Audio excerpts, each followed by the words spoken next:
That's not how I wanted to go live either. Oh dear.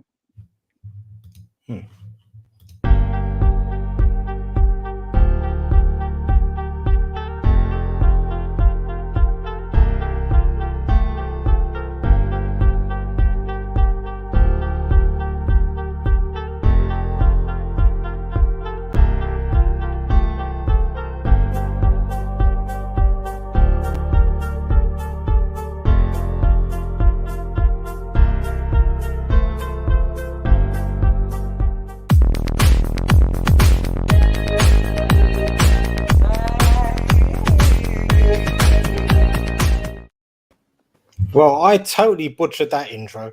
Didn't I? That wasn't a good game from me. Anyway, welcome to The Vayman and episode...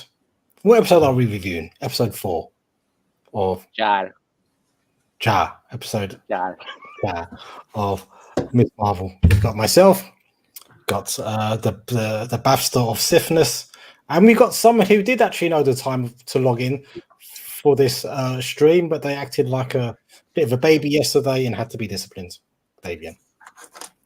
He's even got the term chill on his t-shirt to remind himself just to stay in his lane. You're not going to stir me today. I'm telling you that, good sir. You're not going to stir my boat. All right, let's get back to the conversation at hand, House, shall we? You already sound stirred, sir. Why don't you run AVP? Well, you're going to have to... let's just say there was a disciplinary issue yesterday, and I dealt with it. So, episode 4 of Miss Marvel. We are here. They went to Karachi, Bangkok, Karachi. It was Bangkok, but it was made in Karachi. They went to Karachi. David, I'm listening. How did you feel about Karachi or Bangkok? I have mixed feelings on it. They but tried based on the whole to silence Davey P. I can do that right now. So yeah, we went to Bangkok and you're pushing your luck, Duke. Okay, right. So yeah. Oh my God. So they went to Karachi. They touched down, and automatically we see a bit of Indianness taking place, a bit of South Asianness taking place. They touch down, and straight away the stewardess says, "Everybody sit down." Now, David actually used to be a steward, or he was more airport side, but I think you did do a bit of stewarding, didn't you? I did the training, but my fear of flying never let me spread my wings to go on the plane. Yep. But thank you for that. You asked. They essentially everybody got up, and I'm sure David will tell you, I'm sure Bavy could tell you, like us South Asians, we do that on planes. We just don't follow the rule. We automatically just get up, and we'd not even touch down or anything like that. Well, no, they don't. So that was a bit inaccurate. Again, you're telling us what we know. That's exactly what we do all the time. As soon as you touch down in India, when you touch down, yes. But when they were doing that on the plane, the flight was still flying. It hadn't even descended yet. They were still in the air. It hadn't touched down yet because I looked at it and I'm like, hang on, it's still flying. And you had people opening up the overhead compartment trying to take out bags. So that didn't make any sense there. You are nitpicking like no one's business. Hold on, wait. If you're going to depict things that happen on the airplane, keep in mind that people who's watching the show, there's people who does a different variety of jobs. So they're going to see things, and if it's not accurate, they're going to be like, nah, that's a bit far-fetched, even for TV. I'm pretty sure the plane had landed, but anyway. No, it did not. Anyway, I don't know why a steward would say everybody stay in your seat when the plane hasn't landed, but because people was getting up out the seat, as we saw in the show. That's why you would say stay in your seat. Anyway, it was a lovely moment depicting how we are as South Asians. It's fair to say. and people can nitpick about little things and blow things out of proportion. See, that's the Duke here. I need to have words with the Duke because he's getting carried away. He doesn't like accuracy. There's fair enough. I know Jamaican does the same thing too. When Caribbean people, as soon as the plane touched down, before the seatbelt sign even come off properly, we get up. You're missing the point. As my brother says here, it was exaggerated, but made us South Asians laugh, and that was the point of the scene. The point wasn't to be accurate; it was to make me Bavik and my brother go, "We know that well." God, okay, but just say exaggerated, but don't say nitpicking. Nitpicking means that I'm being far-fetched. Hold on. Nitpicking does mean exaggerated. Remember, Dave, you're not very good with language, so hold on. Framework, boy. So don't get above your station again. We're here to talk about Miss Marvel. We're not here to start dissecting minor points of the show. We're here to celebrate the show. You know where the leave stream button is. If you just want to be here and just like, I can't leave my stream. Minor points. I cannot leave my stream, sir. It's not your stream, David.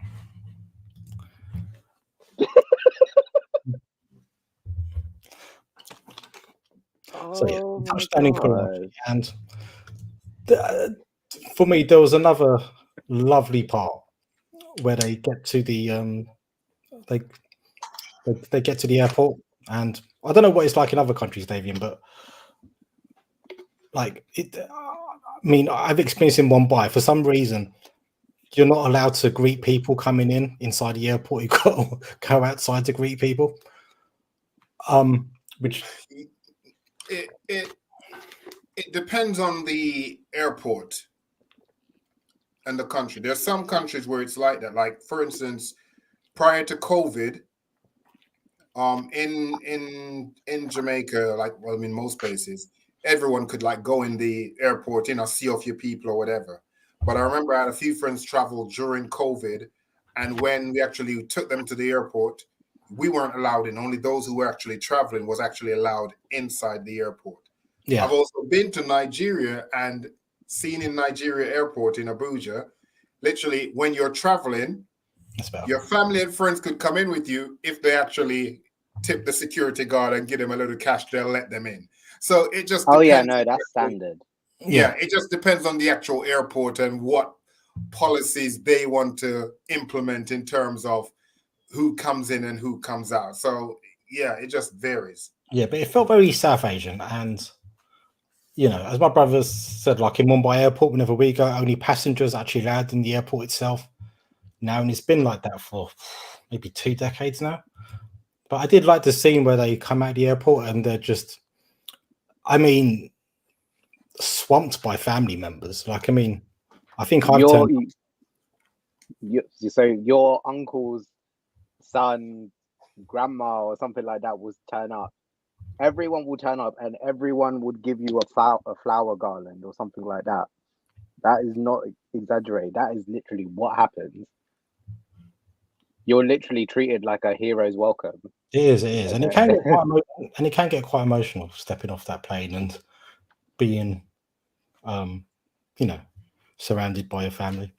Yeah, I think it goes back to basically because they look at places like those, just like in the Caribbean, as third world countries. So for us, I remember growing up when I was like, before I moved to the UK, when I was really young, I remember when someone was actually, if you had like a family member leaving who was about to go away, travel overseas on a plane, it was like a big thing. Like everyone wanted to go to the airport, just to go to the airport. It was like a big thing going to the airport just to see off your people or whatever, just standing there looking at the plane or whatever. So you still would get that in certain parts of the world. I think now because travel has become more of a thing where everyone does it now, you don't get so much that appreciation for it like back in the old, where people would make a big deal of it. You might still do in some situation, but not in all cases. In some, it's just like, nah, I'm not going to go to the airport. But back in the day, I remember it was a big, big thing. Yeah, so they arrive and cousins are there and they're putting flower wreaths. There's a comment about Ukraine in the comments. Interesting. They're putting flower wreaths over Kamala, and Kamala's grandma greets her, and it's lovely, lovely. It took me back to the last time I went to India in 2012, and I was greeted by family at the airport. And again, it was like midnight as well when we touched down, and it was similar as well that they touched down at night. It was I don't know, just it really felt like it really felt genuine. It really got me. Yeah. Really got me like nostalgic and reminiscing about those times touching down. One thing I Yeah. wish they would have shown in it, Manny, was actually in the baggage hall and immigration, what the queues look like when you actually touch down in those places, because it's always manic. So I would have loved to have seen that, because that would have given it a little more context for people to say, yep, that's exactly how it is when we touch down. It's just chaotic, everyone trying to get out, and there's lines everywhere, even at midnight. Says That would be quite interesting. the XBA member of staff who just wants to relive his old days, his past days working. Bavik, how did you feel about that scene when they touched down? And That was just very nostalgic. yeah, It's like, obviously for Kamala, well, it was her first time being in Pakistan and whatnot. You felt the hell.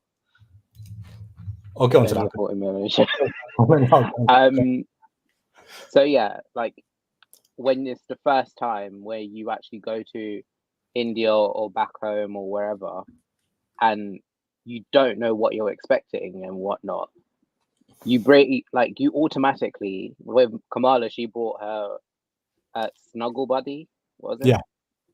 You automatically bring something like that. For myself, I brought my Nintendo DS or my Game Boy Advance.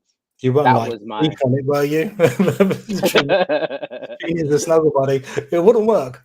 No, but yeah, it was nostalgic. Like what that whole entire experience that happens where you go out of the airport, all your family members, even the ones that you don't even know, they'll come and they'll be like, "Oh, I haven't seen you in a while. I've never met you." Blah. You literally get to know everyone. Yeah, and there'll be that one person that will bring food for you, and that is the OG person, because airplane food is disgusting. Actually, It's not disgusting. It's just disgusting. Kay just wants to remind Davian that it's only a 40-minute show, and I don't think we should probably have the show being clogged up with this is Kamala having a passport check. This is Kamala getting her luggage. Jesus Christ, boy. You talk about me nitpicking and you nitpick that one little thing I said. Immigration. I never said that to show her at the desk. I'm just saying, just show a quick glimpse of what immigration looks like to show, oh, God, it's going to be crazy. That's how it is. That would be a very long scene, which would require a lot of... not a long scene, but it'll be a very short scene, sorry, that would require a lot of extras. And it wouldn't take the storyline any further to film that with that many extras. Do you know what I mean? Like it will just be wasted energy if they went ahead and filmed that. So yeah, my brother's right. For some reason, you're so hang on, they couldn't use the same extras. Skipping forward, since we want to talk about it, they couldn't use the same extras. They couldn't use the same extras they used for the last scene. But that told the story, didn't it? Because you have to get them all in. David, you don't understand. You have to get them all in costume to look like they're from 1947, and then you've got to re-costume them again, get them to a different place, and then costume them to look like they're in 2025 or 2020 or 2026. There's a lot of logistics that goes into filming this stuff. Anyway, we can stop nitpicking, Davian. I'm going to talk about the actual story that goes on here. And you're not hashtagging your Instagram post. I'm going to delete that one, by the way, if you don't start hashtagging.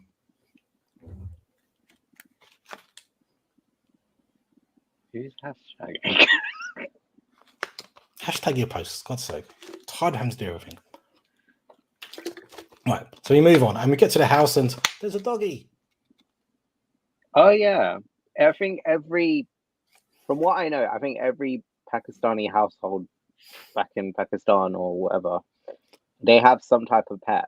Like it's a given, either a dog or a cat. That dog was big.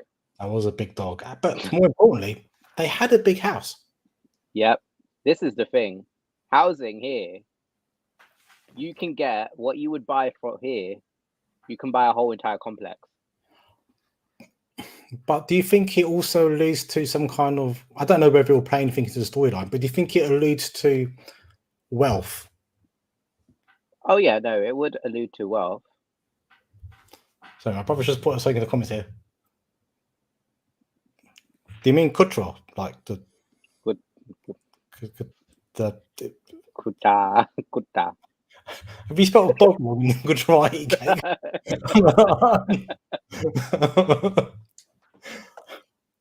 Yeah. So we get going and we learn a bit more about the family history. Yeah. And we see a bit more about the bangle, and we learn a bit more about the stars. And anyway, Kamala's got this great relationship with her cousins, and I thought it was really important the way they depicted her cousins as being quite modern, because like if you go to parts of Mumbai, mate, they're out dressing the kids in West London in some parts of Mumbai, and I imagine it's the same in Karachi as well. So I'm really glad that they showed like the modern kind of side of Pakistan. Yeah. But I also like the fact that even though they kept it modern, they still had their cultural input into their whole entire outfit. For like, I don't know what the cousins' names were. They escaped me.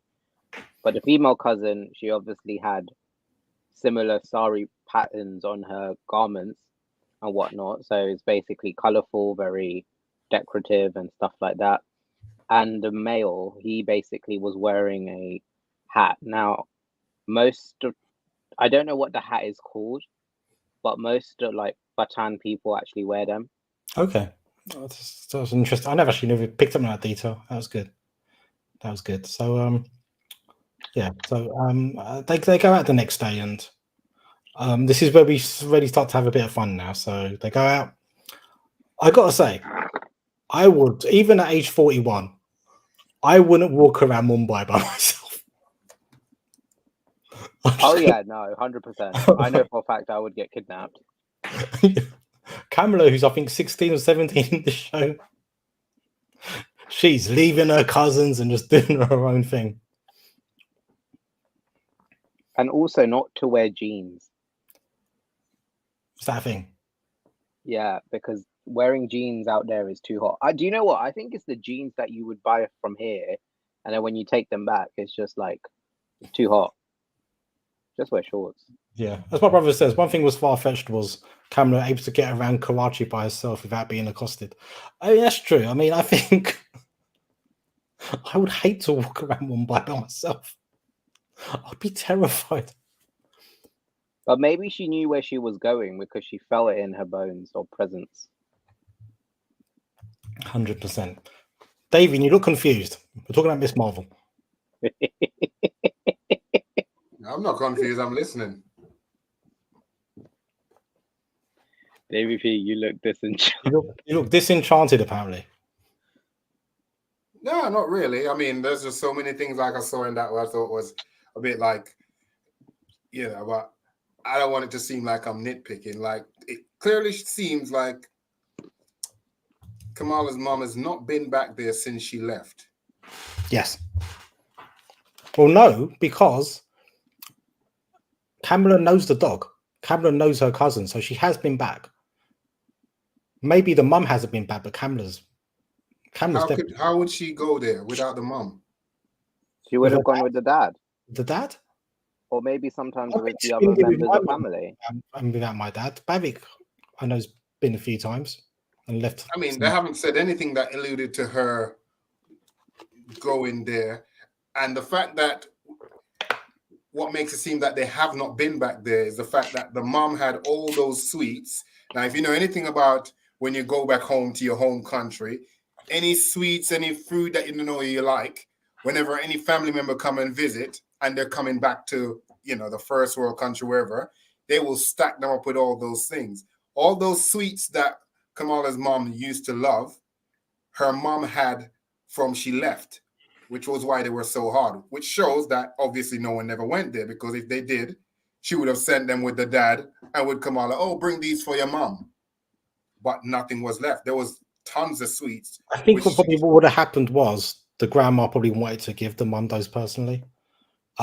Really, man. So she would have kept all of them. Listen, South Asian mums, pretty weird when they want to be. Pretty weird. Again, one thing also, assuming, maybe you should just listen to me in Bavik while we explain these things, these little nuances about like South Asian culture. What I think, what the plot line was, I think after it was made very clear when it was just only them two in, like, I'm gonna say in like the grandma's quarters or something like that, and they were having the discussion and whatnot. Yeah, so the mother thought that Kamala's mum got away from her because of all of her crazy stories and whatnot in regards to all of that. Now, the sweets and whatnot, she brought them because she thought that maybe she'll turn up and whatnot. With us Asian people, I think we don't actually like express emotions like oh, I love you and blah blah blah, this like that. We do it through food, so I think that's what it was alluding to. Yeah, and this would have been something that the grandma very much would have wanted to give Maniba herself. Yeah, it wouldn't have been something she would have wanted to do secondhand. This was something very much about their interpersonal relationship, just those two. But you see, as they didn't have a good relationship. It's clear that they didn't have a good relationship. That's the point, though, Davian. It's very much about her trying to rekindle that interpersonal relationship. But surely, I mean, am I misinterpreting this? But it doesn't seem that the issues that she has with her mom is something that happened while she got older. This seems that this was something that was going on from she's a kid. She heard all these stories about her great grandmother. So therefore, you can't rekindle something that was already broken from you that young. So it's not like they had a great relationship and then it broke. The mother and daughter. And I think this is what this episode is about. Two different relationships between mother and daughter. It's about the relationship between the grandma and the mother. It's also about the relationship between the mother and Kamala, and about the different dynamics and about the different ways, like generationally, like South Asian parents will treat their kids going down generations, how some things are the same, but some things are different at the same time. This is the nuance which is going on here. So this is very much about, okay, there's a fractured relationship between the grandmother and the mother, because the grandmother only wanted to talk about her crazy stories from what she witnessed at partition. Yeah. But at the same time... No, carry on, sorry. But then at the same time, those stories, like what the mother, Maniba, doesn't realize is those stories are important. As crazy as those stories sound, it's those stories that kept her family alive during partition. And I think I made this point last week that us second generation South Asians, we don't 100% appreciate what our parents did for us. We don't, because we can't, and we will never be able to 100% appreciate what our parents did for us, because we never experienced what our parents, we never experienced, like my family had to leave, well, mine and Bavik's family had to leave Kenya. Actually, no, your dad came straight from India, didn't he? No, he was born in Kenya and then went back to India. Yeah, okay, yeah. But like my part of the family specifically had to flee Kenya because it was getting a bit hairy there. And I've never had to do that. I can't ever appreciate that. So sometimes you get upset with the older members of your family because you're like, why are they being so panicky? Why are they being so extra about this? But you forget that they've seen and experienced things that I haven't, and they've got reasons for those anxieties, which I personally will never be able to comprehend. And there's a reason why all of our, well, they wanted us to come over here or go to America or whatnot, is because they knew for a fact that we would have I'm using this quote unquote, a better quality of life than what they had. They wouldn't have to see what we wouldn't have to see what they would have saw. I mean, I've spoken to my dad multiple times. He's seen people being shot at gunpoint, killed out there and there right in front of him just because a farmer probably was just accidentally planted something in the other guy's allotment or something like that. My dad has told me multiple stories. That's not too different from quoting, though, is it? Not too much. So yeah, it's this wonderful story about how we can't. We try to relate, but we can't. And the fact we can't relate is actually a victory for them, that we haven't had to go through what they went through. Yeah, true. But in this situation, that argument would only hold up for as far as only Kamala and her brother, not her mom, because her mom wasn't born in America.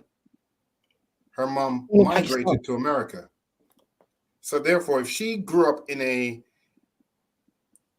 India where she knew what was going on, a lot of the things, then it seems quite a bit out of place that she would have the kind of relationship that she does with her mom. No, because I've just explained it. Because the mum doesn't know what happened in partition. She's only heard the stories.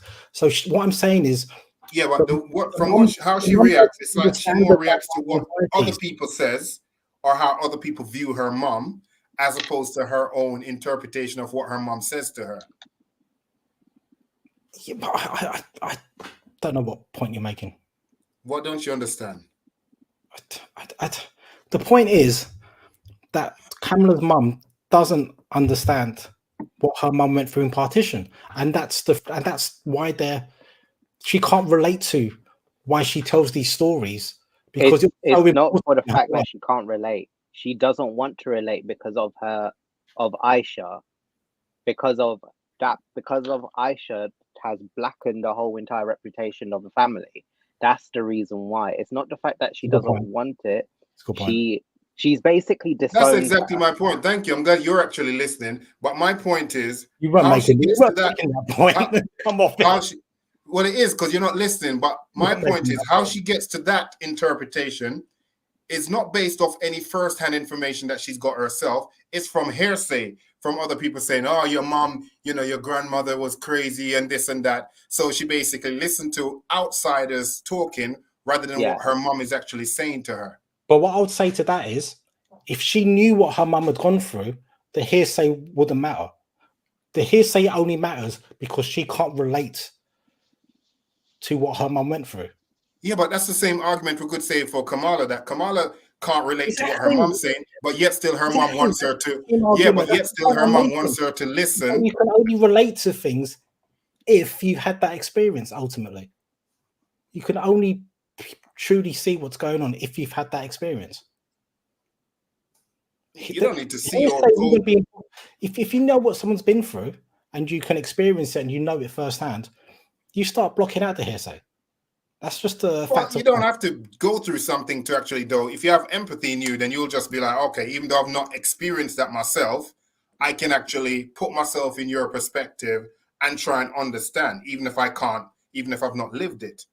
But it doesn't seem that she does that when it comes to her mom, yet still she wants her daughter to actually just do as she says. And if you don't, you're like, basically, she's so worried about how the family's interpreted by others that she's telling her, you need to do this, be a good girl, because everything that you don't do that goes by what she thinks is the family way, that's right. It's dishonor to the family. She don't want to go down that path again of what her great-grandmother did. I don't know how you've picked out those bits. I don't know. I mean, you were making a good point to begin with, and then you've kind of gone left field. Not really. Yeah. You did go left field. You went right field. It's probably more your street. I'm still straight on point. The mother felt she was not loved or cared for because Nanny was more concerned in finding Aisha. That's a good point. And again, that's now like another layer of motherly relationship. On top of that, you've got like 3 different relationships. You're also forgetting the other relationship as well. You don't see it, but you hear about it. The relationship between, well, basically the nanny's husband, so the nana. So the nanny basically accepts the whole thing about Aisha and whatnot, but her husband, the nana, her grandfather, basically left. You forgot that dynamic, that the grandfather left when they were having the dialogue in between themselves. They said, well, this is one of the reasons. I'm not quoting it quote unquote, but it was basically why, like, the reason why dad left was because of your crazy stories. Yeah, but she can't say that because she would have been a child. So she's just going by hearsay of what people saying. Again, people saying to her, that's why your dad probably left. But we don't know if that's the real reason. But think about it. We've got to take it at her face value as well. Pete, think about it. This is what happens in the Asian community or whatever community, whatever I'm talking about from what I know. When something of that happens to someone, like say I have a child, right? If I had a child, and no, I don't have a child. Mom! If I had a child and then somehow I dishonored my family or anything like that, right? And it somehow gets out and whatnot, people are going to be talking in the person's ear and whatnot. Yes, at a young age, it probably might not affect them, but it's going to affect them later on and later on. And when they turn around and see, oh, it's right in front of me, they're going to piece 2 and 2 together and distance themselves from the other person. Yeah, but again, that's just making false judgment without actually having facts. But that's what we do. That's what we do. This is what we do. This is what we do, unfortunately. But think about it, right? You're trying to apply logic to South Asians. We don't do that.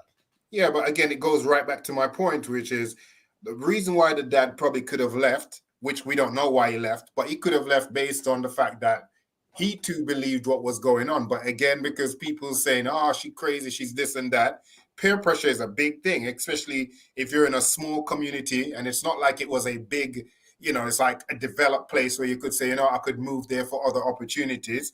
For a lot of those people probably back then, you cannot move out of your community. That's where you have to go. So if people in the community start shunning you, that's going to affect you in many ways in terms of social standing, business, everything else, because no one wants to go and associate with the crazy person telling stories. So that would actually lead you to say, you know what? The only way I can actually go, I have to leave my family, leave everyone and start afresh, because anywhere you go, the news might travel. If people start, oh, I run into someone, oh, that's the crazy husband and wife or whatever. So there could be reasons why he actually left. So again, a kid can't actually just jump to a conclusion and say, well, daddy left mommy because of this, because again, we don't know what the situation is. Yeah, but kids will jump to conclusions.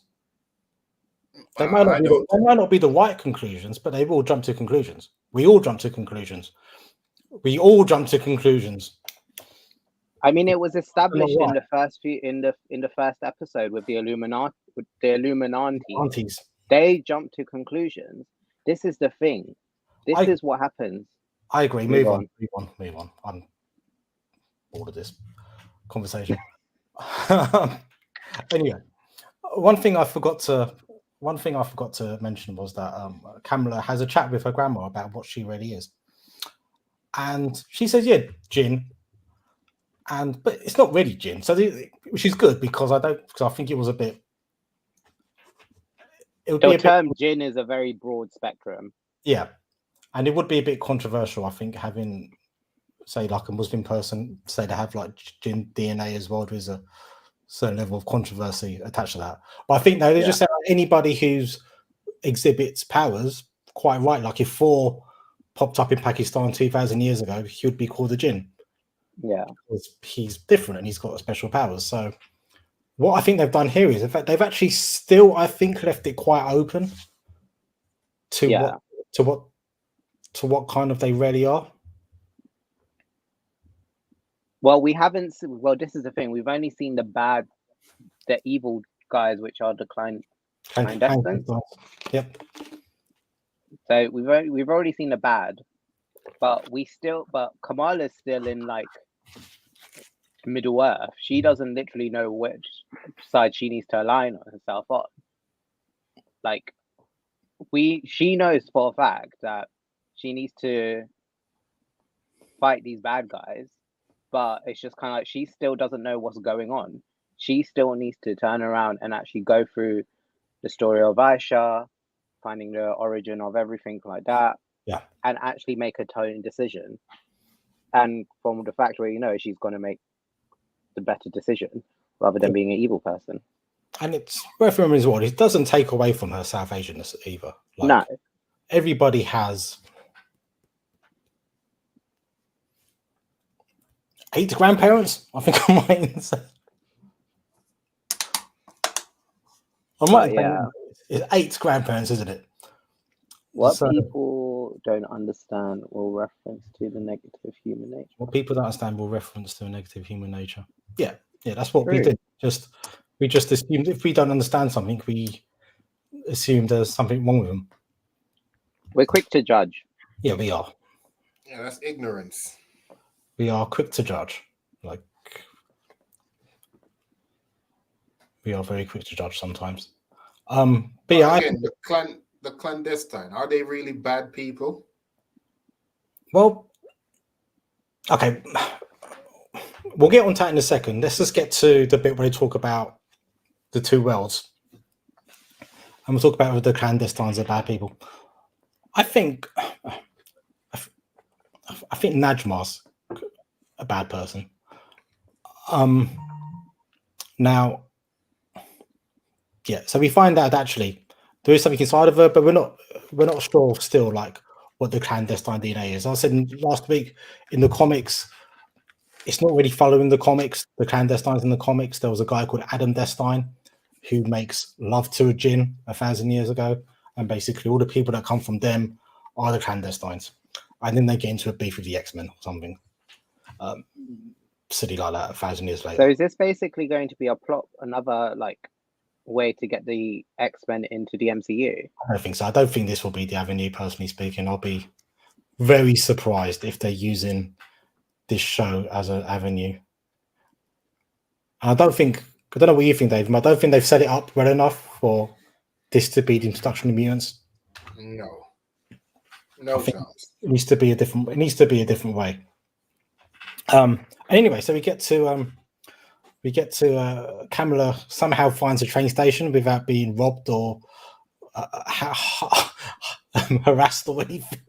God knows. Actually, no. She got harassed. She got harassed by someone taking a photo and be like, "Oh, you need to give me 1,500 rupees." How much is that in pounds? Literally like £20, I think. Yeah. So that was cool. My brother agrees that the clandestines, or Najma at least, is a bad person because they want to go back but destroy the Earth.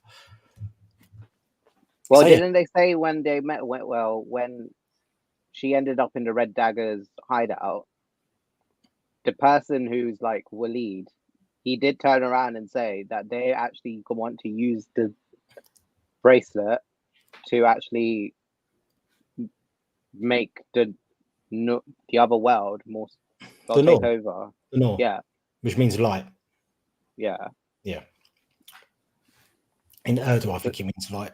But so we get to a train station and we see the introduction of Kareem, who is the Red Dagger in the comics, or the Bavik, I can't say it. Could you say it, please? Can you just say the last word for me? Kanjir. Lal Kanjir. Lao Kanjir. Did I say it right? Where is the other word letter coming from? I'm a rubbish Indian. I can't speak Gujarati. I'm apologise. Or Urdu or Hindi. I can't.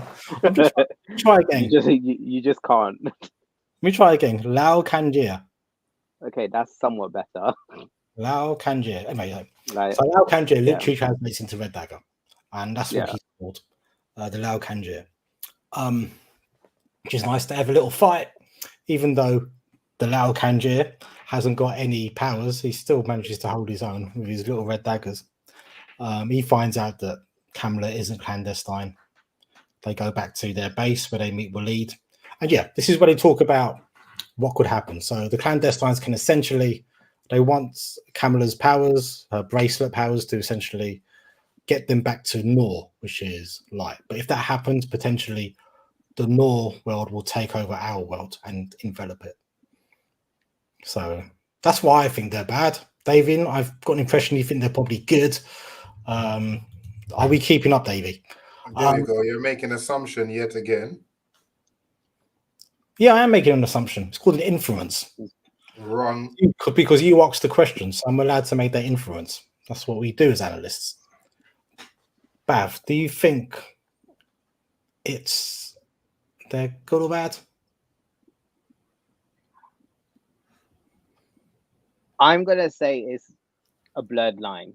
I feel like them now. The reason why I'm saying that is, I think they basically just want to get back to their own world. There you But go. we That's don't know for a fact. But do we know for a fact? Okay, if they get the hold of the bracelet and they go back to their world, does that mean that them unlocking the other world basically diminishes the whole entire Earth? Yeah. Like, you don't know what's going to come out from the other side. It's not literally going to be like, okay, open the door, walk through, close the door, that's it. It's not going to be like that. And we know from past plot points of other shows and whatnot, it's never always that case. There's always going to be some type of negative or some type of side influence. But why were they exiled? This is also one thing we need to actually find out. Why were they exiled? So if they were exiled, then that kind of hints that these were bad people to begin with.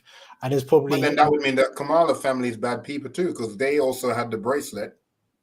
Yeah, maybe her family were bad people. So maybe there's a reason why that Aisha is considered bad within Kamala's mum's eyes. Yeah, maybe they do come from some kind of bad stock in the world of Noor. I think it's really important. But remember, it's because they said that she killed a man. That's why they considered her bad. Remember the Illuminati said that she killed a man. And I think in the next episode, we might actually see that happening, I reckon. But we'll get onto that in a second. I think it's worth noting that the Noor isn't another universe.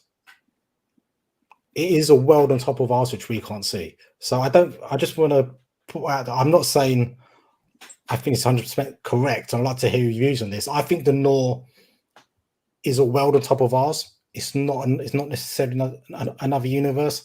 I don't think we're getting into the realms of the multiverse here. Interesting. I don't know. God knows how they're making it, Thanks for your feedback, guys. I said it interesting. I was expecting to spend about 10 minutes discussing that point, and just like, yeah, I'm not sure. Yes, like in the Iron Fist. Yeah, where kind of Karmatage is kind of like, is it Karmatage? Not Karmatage. What's the city called in Iron Fist? I can't remember because it was a horrible show. How do you have to help me? I've forgotten the name of the city in Iron Fist. But yeah, that's kind of like a world on top of a world. So I don't think we're dealing with a multiversal threat. So I don't think we need to worry about kind of Loki and, the TVA and all those guys getting involved. Yeah. I mean, it would be quite interesting to see if they all interlink somehow. But if it might be the case that it might be a world on top of another world, then we're not going to see any hints of the multiverse. We're not going to see anything like that. Ooh, you got a response. Kunlun, thank you, Mr. Cato. Thank you. Oh, I sent you Streamlord link. You should have joined in. Oh my god, yes, join in. We're all welcoming here. I need someone to fill these gaps for me, but I forget obvious stuff like Kunlun. But yeah, I don't think we're dealing with a multiversal threat, which is good. This is kind of like a interdimensional enclosed threat, but I think they read the bracelet and that bracelet came from a blue hand, and the only blue-handed people I know in the Marvel universe are the Kree. Are we still thinking this is Kree tech?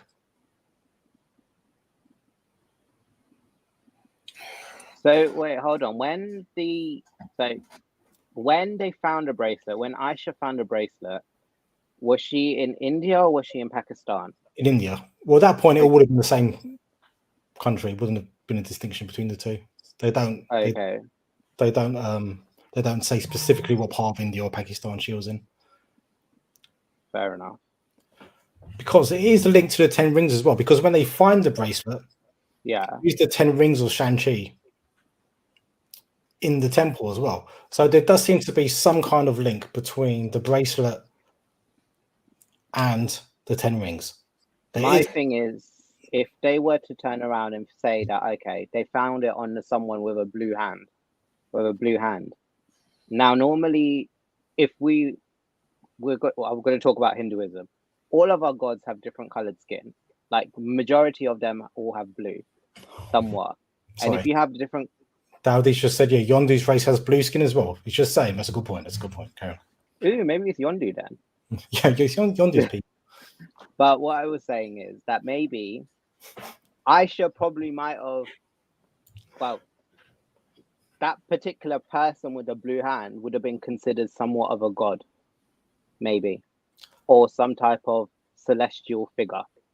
Do you think they connected it onto Hindu depictions of Krishna being blue? Because that would be quite a. I'm not sure that would go well with some parts of our community. Oh no, there would be a lot of people, but I don't. The thing is, it's a reach, but it's a reach, but still, you never know. I'll be down for it. David, what are you saying about the tech?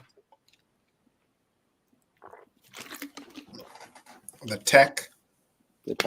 Literally what I've been talking about for the past 5 minutes, the bracelet, and it potentially being linked to the 10 rings of Shang-Chi. What I'm thinking is these people are, they're supposed to be kind of immortal in a way, right? So how could that one have died? Is it a case of that was one of the originals that came over with the clandestine who got killed by them? So who's saying is immortal? The blue hand person. Clearly, they couldn't have been killed in that temple. It looks like there must have been like a battle of some sort. It wouldn't have been like old school, military, British Army guns that would have done that. Well, no, there was decapitations for sure. So it must have been a battle or something like that. Yeah, so it would have been a battle between probably them or something else that we haven't seen yet. Because they wouldn't have been killed by mere mortals, would they? Mere humans with primitive weapons back then. Or could it be the person that could have been the person that got killed, the blue-handed person? Could that person that killed them was Najma, and Najma's being a double agent? She's just playing dumb. We know that she's got. We know that'd be a bit convoluted for me. But the thing is, we know for a fact she's gotten a antagonistic route, and it's quite evident. Well, it was quite evident when we did meet her in some sense. Okay. Or big pothole or earthquake. An earthquake would have killed him. That would be cool. Do you think they're going to give her two bangles and go in a different direction than in the comics? I have a feeling they will. I think that's a good point, Mr. Kato, because the producers and Mr. Feige have said this is only the first incarnation of Kamala's powers. We're going to see. This is her just in a kind of cocoon stage of her powers, and we're going to see her have new powers later. So the second bangle may well do that. David, could you please try and at least try and look interested, please? I'm listening. What do you want me to do, sir? I'll sit down like this. Soft point. Yeah, what's wrong with that? Right. Lol.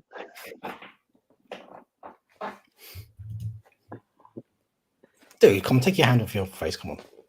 Stop being, start having a tantrum. Come on. Make a point. Let's continue with the Come on. Sit up straight. Come on. with the topic. Sit up straight. Come on. It's Thursday. It's near the weekend. Yeah, it is.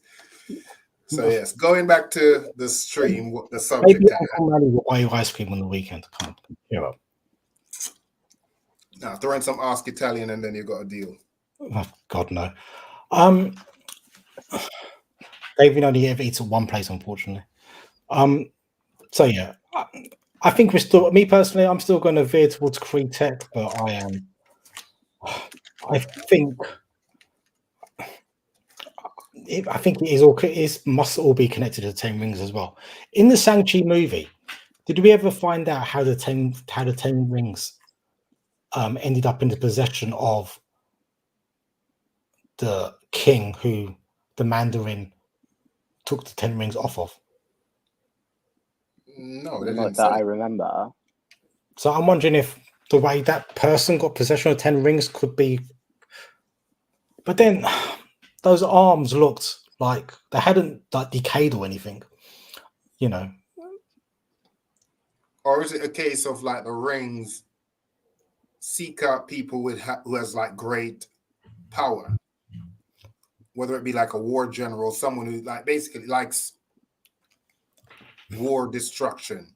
I think And once it gets enough from that person and it reaches its limit with them, it goes on to the next person until it finds someone that can actually conquer it, like Shang-Chi's dad. I think it attracts people like that. But yeah, hopefully the next part we'll get a few more answers regarding the tech. Anyway, somehow my brother was just telling me no. Okay, fine, I'll be quiet. No. Yeah, no. Yeah. That's that theory out of water. So they then we switched to North America, and the clandestines quite easily break out of prison. God, that was an awful prison they were in. Jesus Christ. And they're just like, no, Cameron's a waste man. Leave him here. Leave her here, you know. Leave him here. He's not one of us. And they're like, cool, we'll go. And then we end up going back to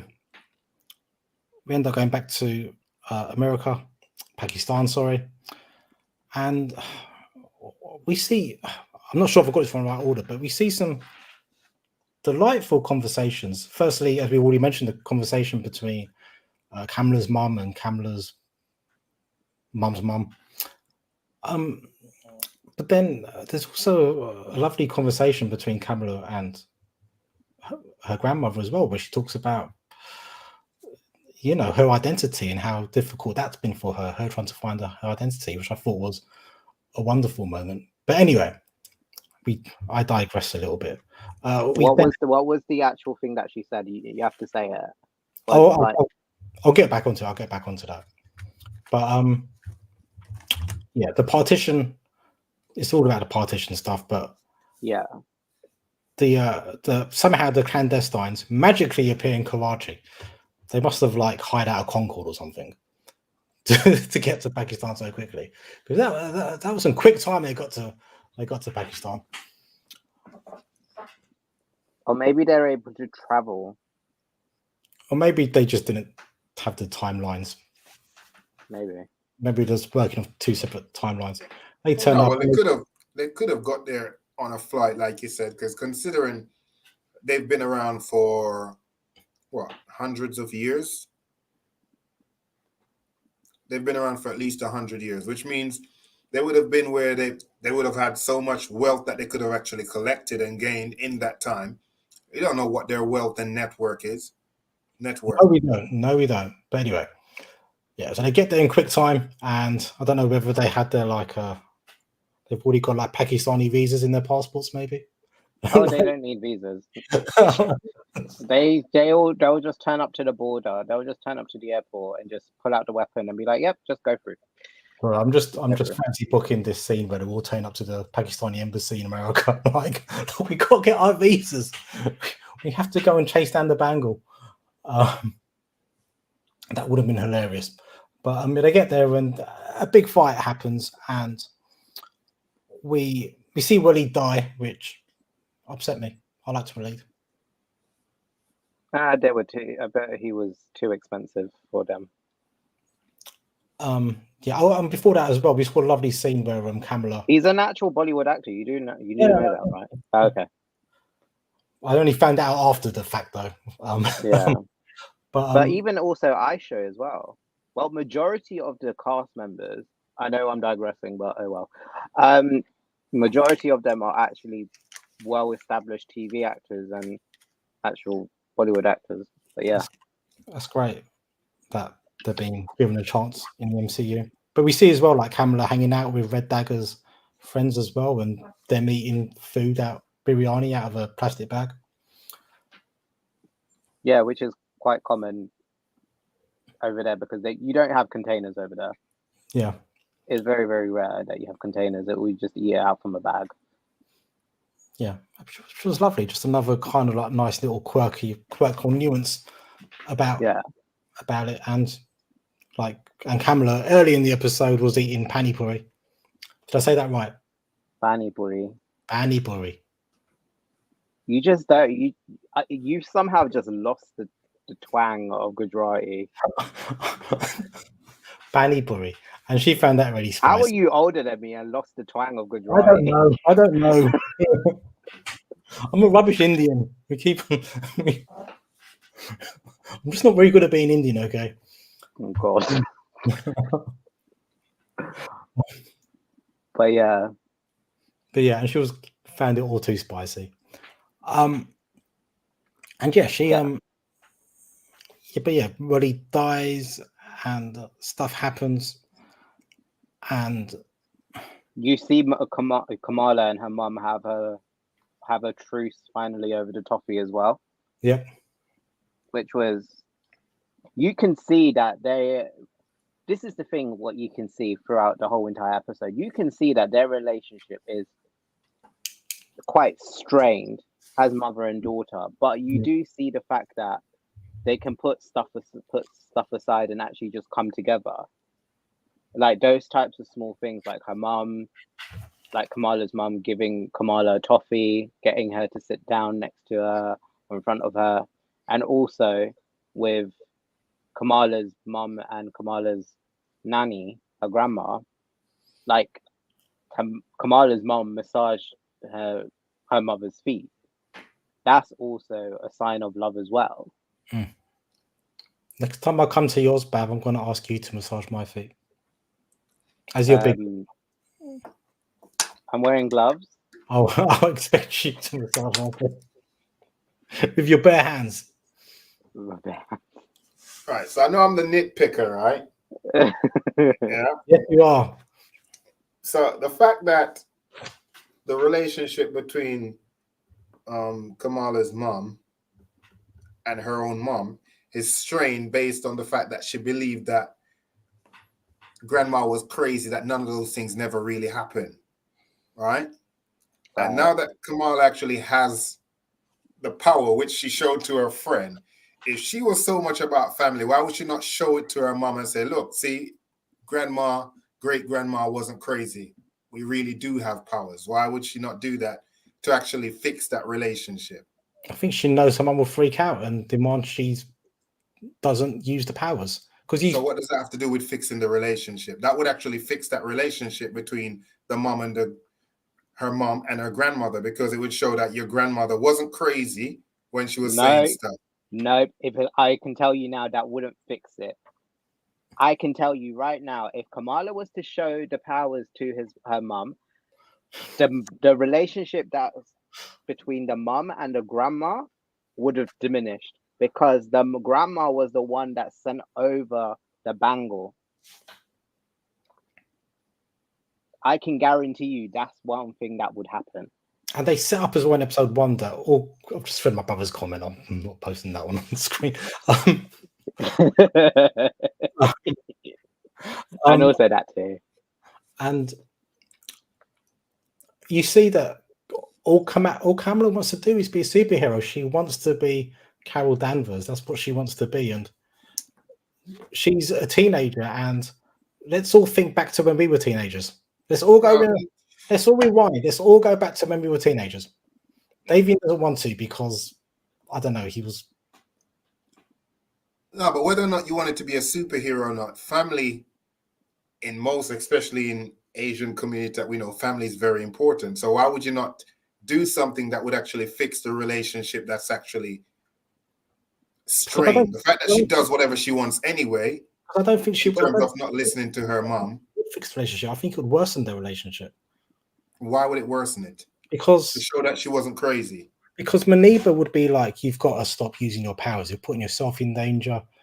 Okay, that's fine. We can cross that bridge when that happens. But why would that not fix? You can't just skip over that point, though. That's a really important point because that would be. So that's more important. But that would be the main. That would be the main reason why Maniba. It's where Davy P's hands look disproportionately large. It is, isn't it? To be fair, they actually look a little bit large. They are, yeah. It's weird. I guess it's the camera. Strange. Maybe he's a clandestine himself. Oh God.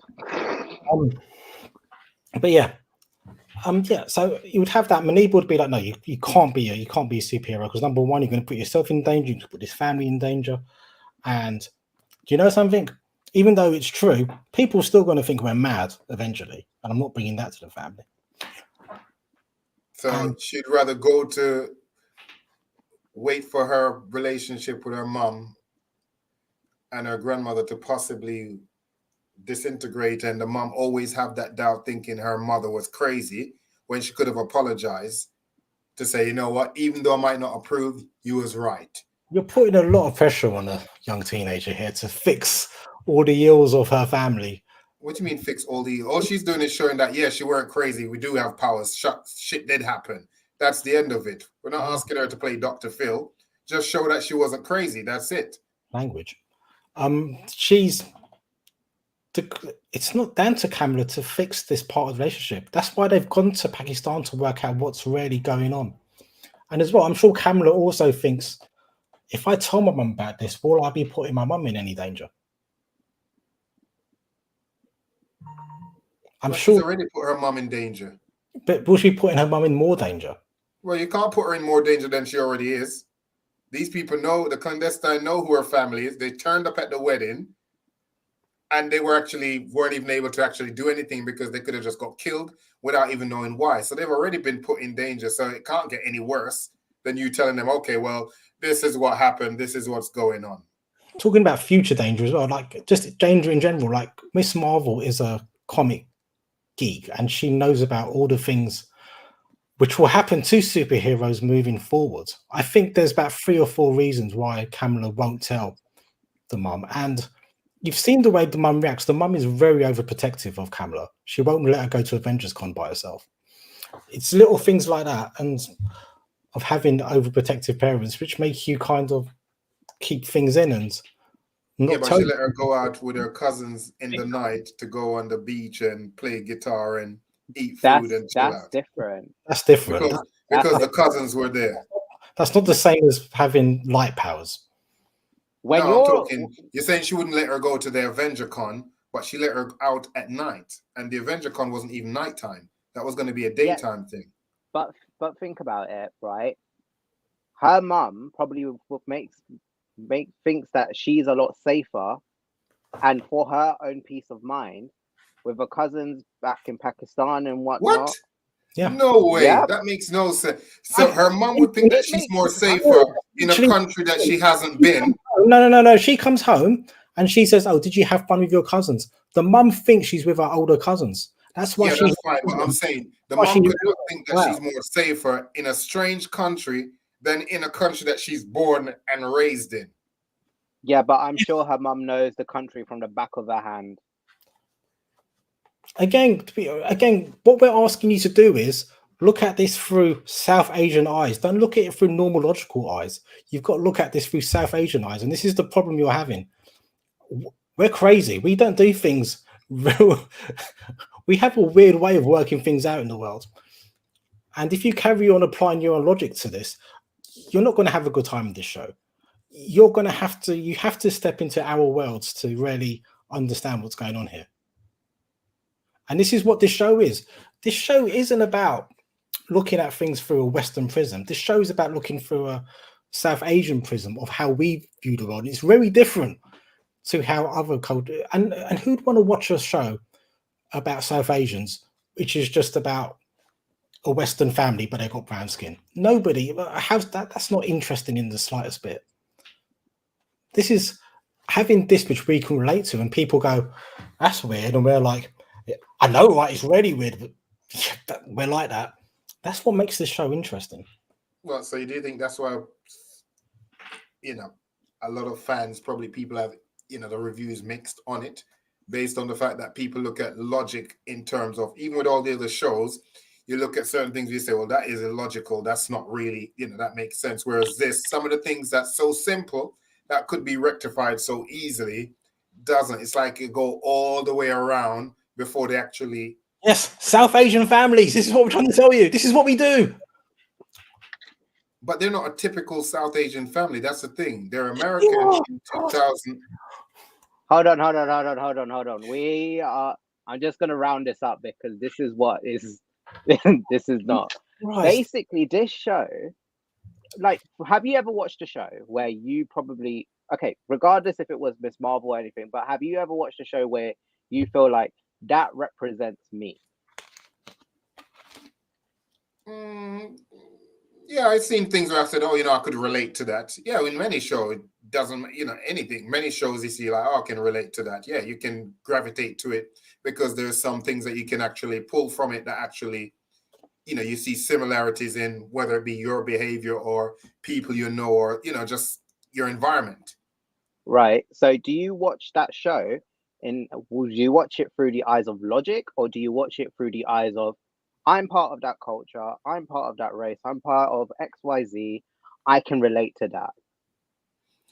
Well, I do both, because if I see something, if I look at something and I think, you know what, that story is far-fetched, even if it's something about something to do with my culture, I'm going to be critical that way, because if I don't think it's actually been an accurate representation of that situation. Okay, but we're telling you it was two South Asians. This is kind of accurate. But then you're saying that based on now, but this is supposed to be 2000 and possibly what, 26, 27, we don't know. She's American. The mom, it's not like the story is saying, well, they usually go back often. So you could say, well, you could see why they have certain traits.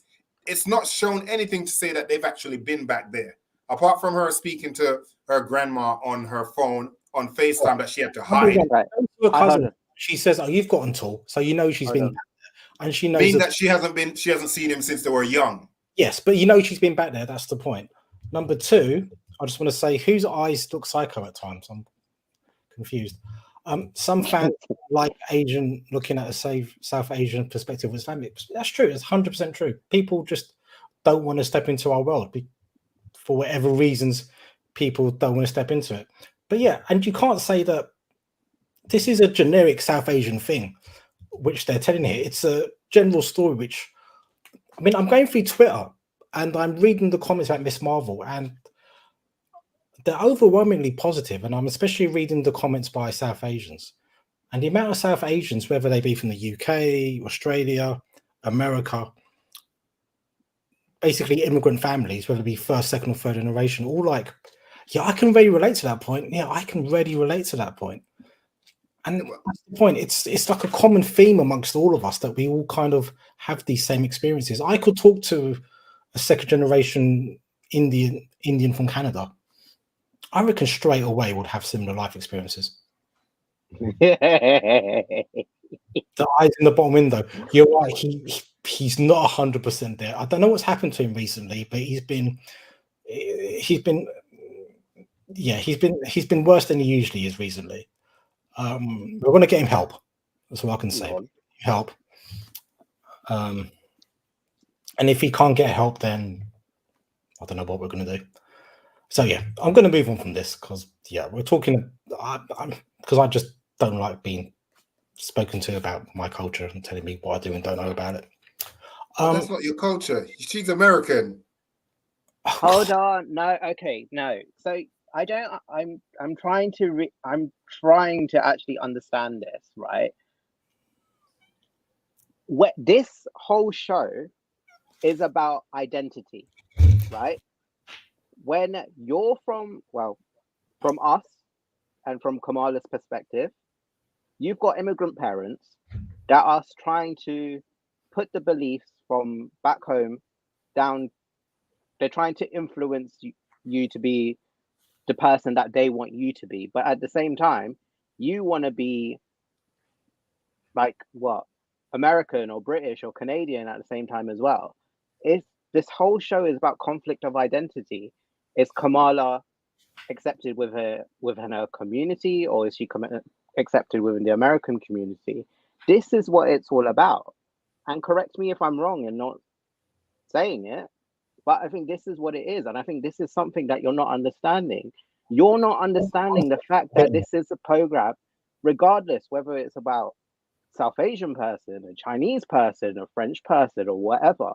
You're not understanding the concept that show is about self-identity. Well, So- I can actually understand that more than you two, because I'm actually an immigrant. I weren't born here. I came here when I was 11. So But we're you guys talking are born here. So I talking can actually understand that, which is why if I see something that's talking not, about the South Asian experience, though. This is what we're talking about. It's not about the American experience. It's about the South Asian experience being put into a Western country, which is a universal experience for all of us. That is the point. Anyway, I'm going to move on from this point because Kamala. we've already gone an hour, 10 minutes, and there's something else I want to talk about. Yeah, if you're not going to get the point now, I don't think you will.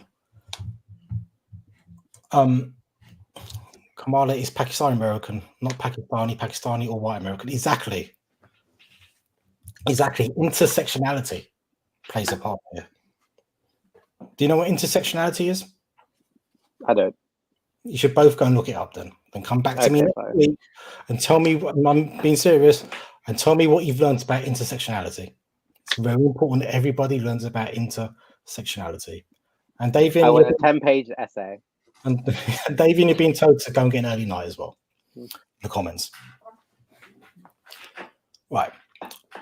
So, where was I? So, in the last scene, we basically see that Kamala has been transported back in time almost. Yeah, back in time. And she's actually been transported back to the train station where partition is taking place. And take my glasses off for this. I'm so happy that they're talking about partition. I know they mentioned it in one of the early episodes, but the fact that they're actually going to go and visit partition and actually go to the era of partition, for me, they didn't need to do this. Partition doesn't really come up in the comics too much, and for them to do this, I applaud them. I take my hat off to them that they're visiting the subject of partition. For anybody who doesn't know, just a few bits about partition. So when the Empire, the British Empire, ruled India. When you said Empire, you immediately thought of Star Wars. Yeah, it wasn't Palpatine ruling India. No. He probably would have done a better job, in all fairness. Well, Palpatine is basically Narendra Modi, but we move on. Yeah, exactly. AVP's writing a hit list, possibly, but we've all seen how good his hands are.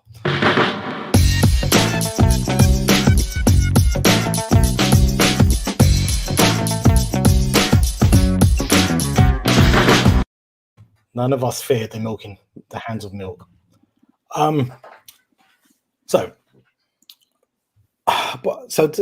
Even before partition happened in 1947, even going back to the early 1900s, the British were already talking about splitting India up. There's lots of theories as to why the British wanted to split India up, but the main theory is essentially divide and rule. If you split up the people, then they're going to be too busy fighting against each other, as opposed to looking at you as the main oppressor. And that's essentially what happened. And partition was a big idea for 40 years, and kind of the leaders who would allow partition to happen on both the Pakistani side and the Indian side were both kind of allowed to come into power, so partition would happen. Don't get me wrong, there were British politicians that didn't want partition to happen at the same time. But do you want to back in the time was Disneyfied? Back in time was Disneyized because it would have been chaotic and scary at the station. Yes, I was going to get into. I was going to get into that. So 1947, they decided, right, India splitting from the empire is going to be its own independent country, but the Muslim majority parts of India wanted to be their own country, which was Pakistan, and at the time East Pakistan, which in the 70s became Bangladesh.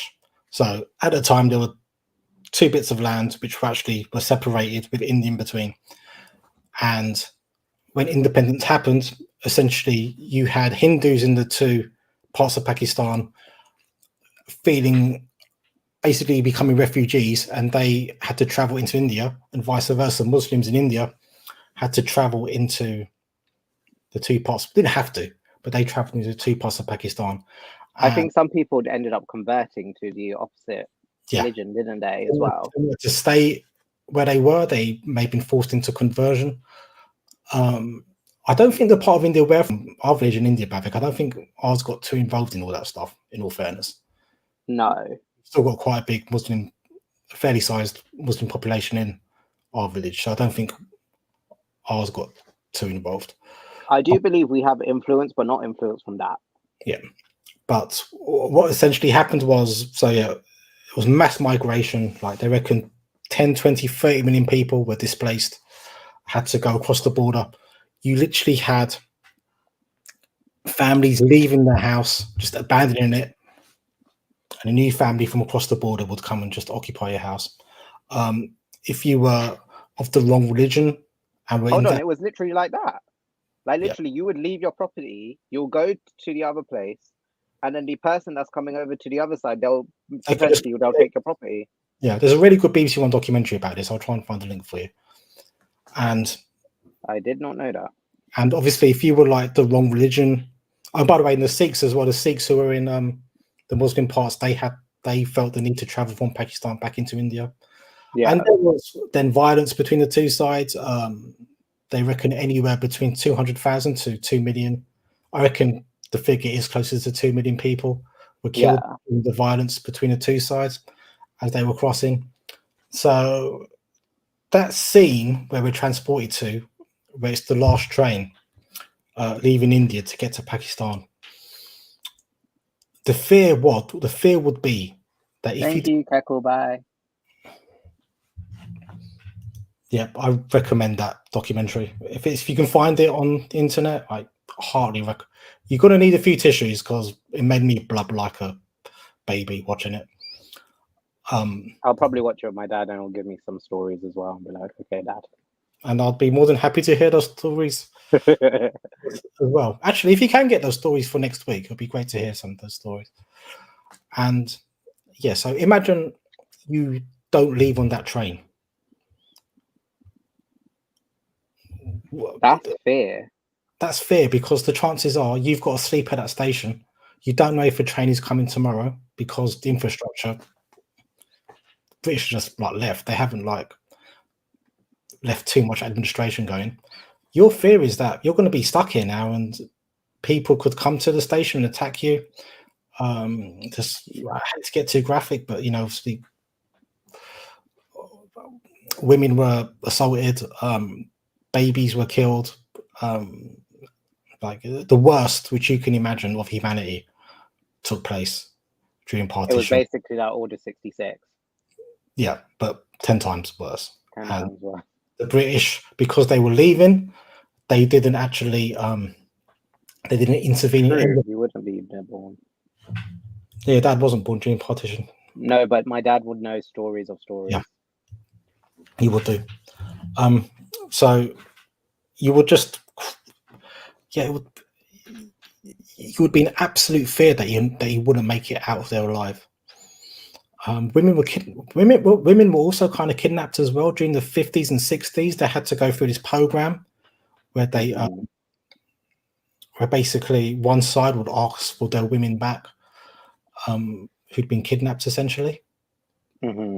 And it's terrible because these women must have gone through some horrible experiences, but some of the women didn't want to go back to or go to the other side of the border because they were worried of what their families would think of them and stuff. So, and that was in the 60s. Now we're 60 years away from that. Those kind of scars from there are still very much alive, even in our generation. Like, I'm Indian, Bhavik still Indian. Like, 100% cool, like with anybody from any other South Asian country. But I know generations before us who would have issues with Pakistani Bengalis simply because of partition, and it's sad. And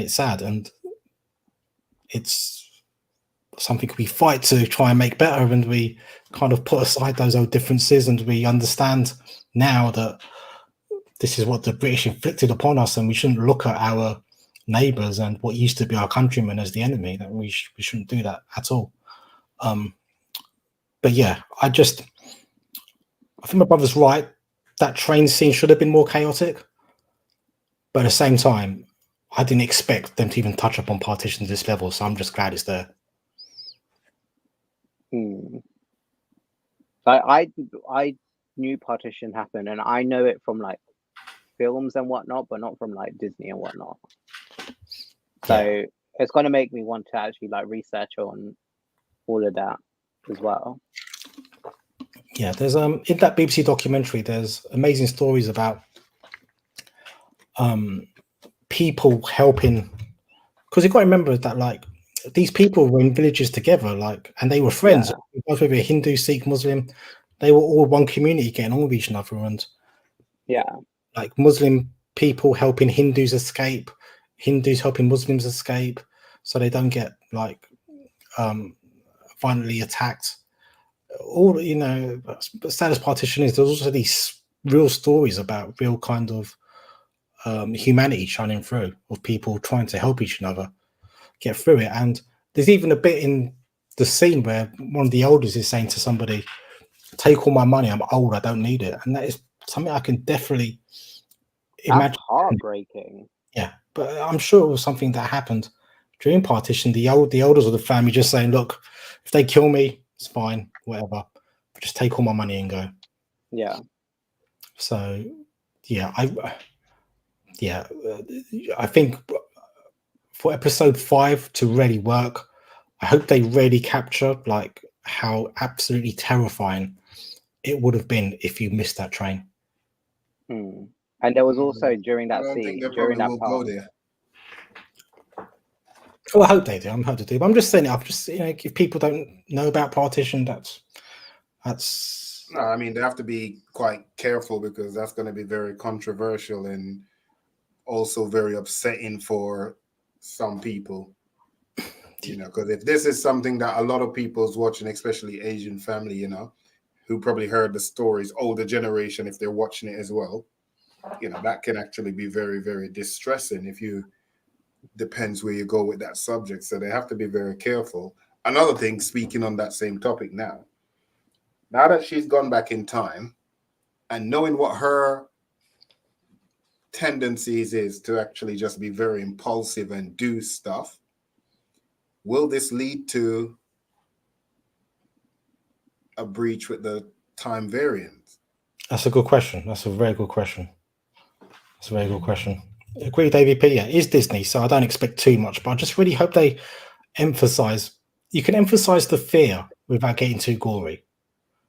I think it's fair to say, good writing, you can emphasize the fear. Well, I think you could see the fear from the train bit. I mean, if you see people clamoring on top of a train, on top of the train carriage, that shows you how desperate the situation is for someone to actually go. It's not like these are like even modernized train where they might have some kind of handle on the top where you could hold on to, you know, while it's moving. Literally, there's nothing. It's just people going to be clammed together, and guaranteed once that train take off, people going to be falling off it, basically, because it's only so much you can do while you're still fresh. Once lactic acid, all of that start building up, you get tired, your brain shuts off. People are going to be falling off and dying. So, yeah, it's already shown enough fear just by that. Just seeing how people are scrambling, trying to scramble to get on any part of the train just to actually be able to move with the train. So, if they're wise, they probably will just leave it there just to show, just on that, based on how you can show people crying in the station after, like, those who didn't get on. But I think you have to be very tactful in how you go, especially when you're doing certain things. Even if you do have Asians on the on the staff that's actually writing the plot and stuff like that. At the end of the day, people still look at it like these are outsiders that's actually tackling subjects and topics that's actually very dear to us. So not everyone likes that. Yeah, they don't like it, but sometimes you've got to tell that story, man. And I'm glad they're even touching upon it, because a lot of people would have chosen not to touch upon it. But yeah, I think my brother makes a good point in the comments. Well, Miss Marvel should be the one who creates the stars. So she basically goes back in time in every generation. Then creates a time loop. Exactly. And now you're going to have the... Which would then create a branch timeline. But then if she's gone back, it would be This is why I hate time travel stories, because they can get really complicated unnecessarily. But yeah, I hope it's not complicated. She's not from that time, so therefore she should not touch anything that's happening back there. If she does, you automatically, it's like they said with the butterfly effect. If you do something even as little simple as step on a leaf, if you were to travel back in time, that actually changed the course of history. So if she goes there and creating stars and doing whatever, it means that she's already breached it, and it should actually cause a new branch on the time stream. Okay, there is a way which they can do this without her breaching the timeline, creating the stars. If her great-grandmother had always been the one who created the stars, and for some reason something happens in the story which means she doesn't, Miss Marvel, Kamala can basically take up that point and do the stars instead, and not have it have a huge effect on the timeline. Yeah, but I think that's going to be a bit far-fetched, considering she can't even really control her powers right now to even defend herself properly. How is she going to be able to create stars? Quite easily. She's just got to shoot light into the sky. It is known that stars were created, not known by whom. Yeah, it wouldn't be that hard for her. She's just using her power.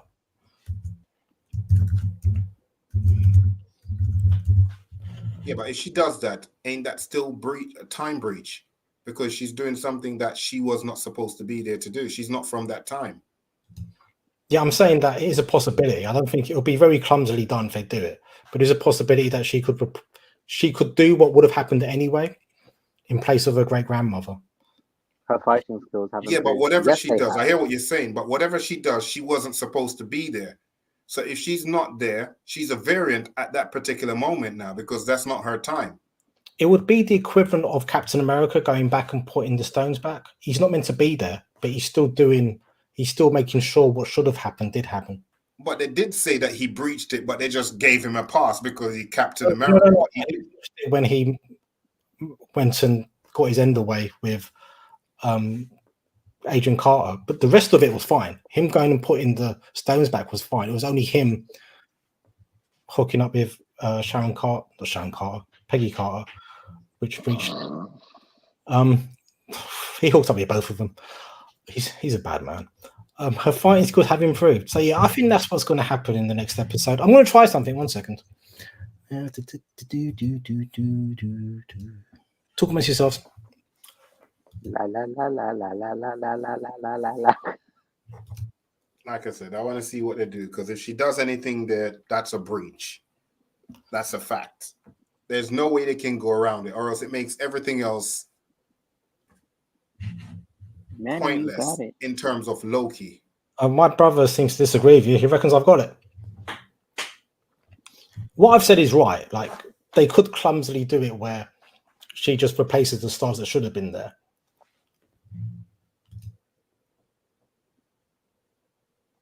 I'm really intrigued on what you're trying to do. So am I.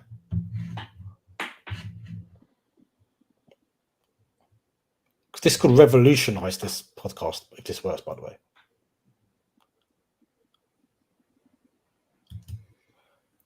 Yeah. So if for some reason the stars aren't created,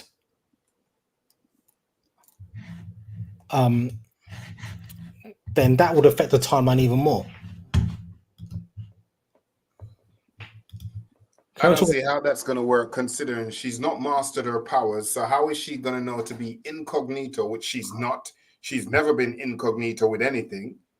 And she's going to be incognito in old school India, Pakistan, and shoot stars that...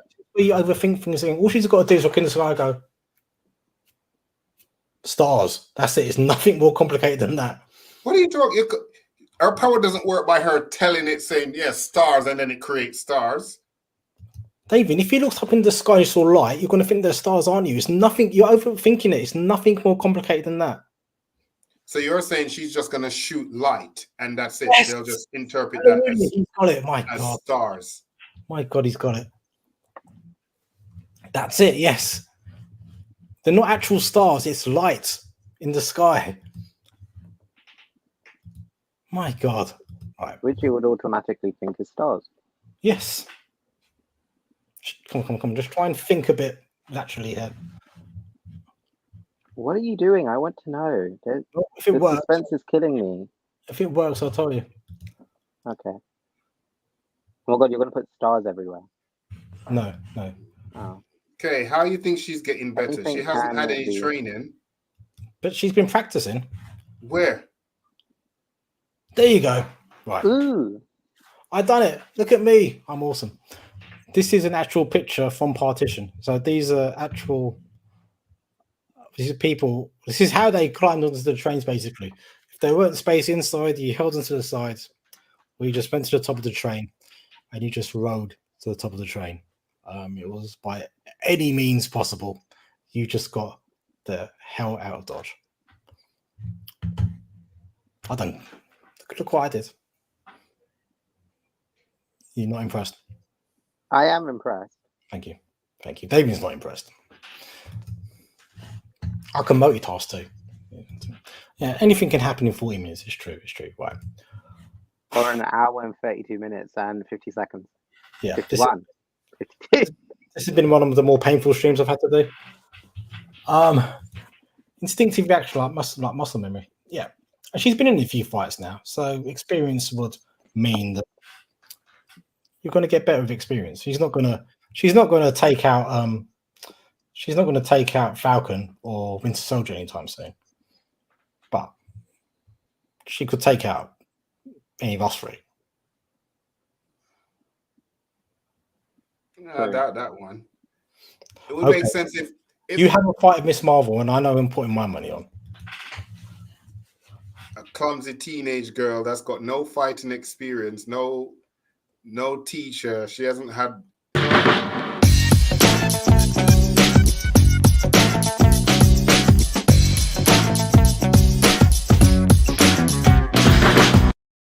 Okay, I think that proves that point. Right. I would still win. Good, you're deluded. Right. I'm going to say goodbye to everybody. Everybody say goodbye. And yeah, I don't think I'm going to come to next week's one. These are too stressful. David P out. Bye. Bye.